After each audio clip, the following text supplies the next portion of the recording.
came out swinging against the alt-left. When it comes to being tough on thugs, criminals, bullies, and the scum of the earth, there is no one better than Sheriff Clarke.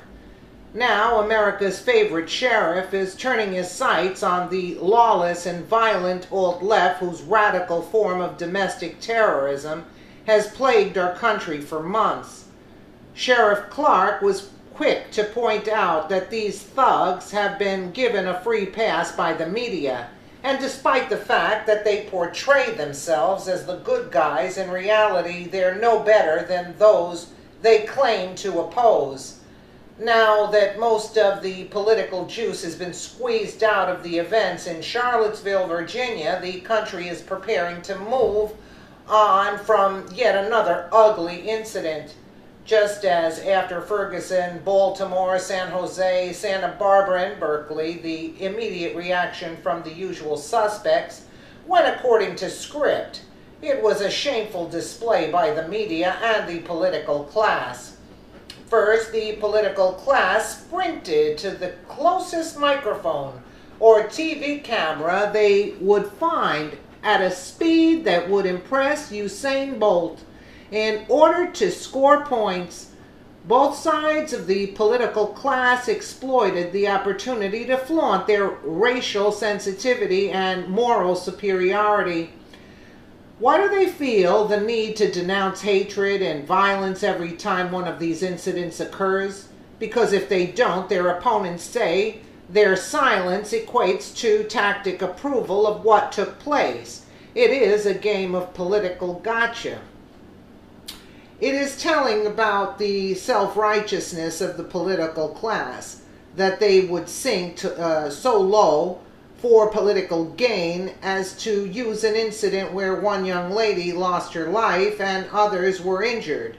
It is reprehensible. The incident amounted to hate versus hate.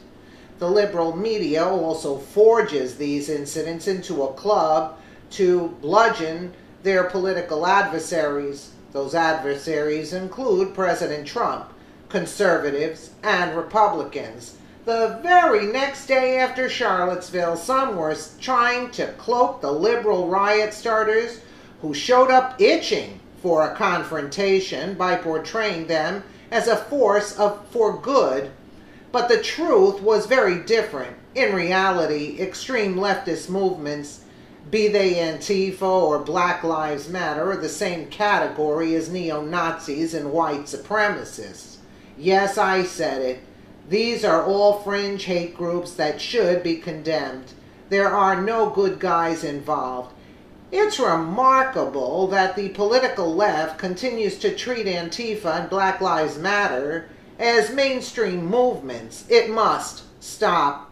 Charlottesville was an opportunity for both sides of the political spectrum to speak as one, but in our politically charged state, the temptation to score a few cheap political points is too much to resist. It is remarkable that the self-righteous left was talking about the need to condemn hate, as their unbridled hate for President Trump and the First Lady is off the charts. They should lead by example and tone down their own hate. President Trump did what presidents should do. How do I know this?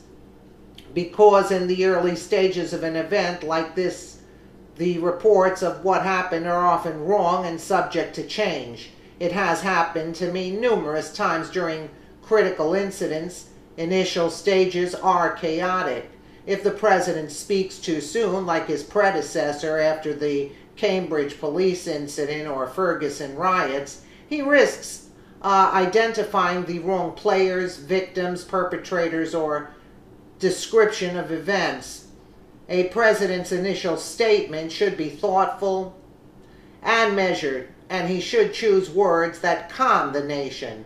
He should not take sides as he is speaking to the American people. He doesn't have all the facts initially. The president will usually give a more fact-based, detailed statement after he is better informed. That is what President Trump did. It was a presidential moment. The timing of when to make an initial statement is always a toss-up. Opponents looking to make political hay will always criticize a president in this situation. They'll always say that he didn't speak up soon enough. In this case, President Trump could have had the New York Times or Washington Post write his post-Charlottesville clash statement for him and read it word for word, but they still would have excoriated him for what he said. The people of Charlottesville will have to sit through the rubble of last weekend's clash and put their lives and community back together. The sad thing is that the media and political class are just going to pull up stakes and leave town in search for their next opportunity at political theater. So true. So true. So true. Let me know what you guys think in the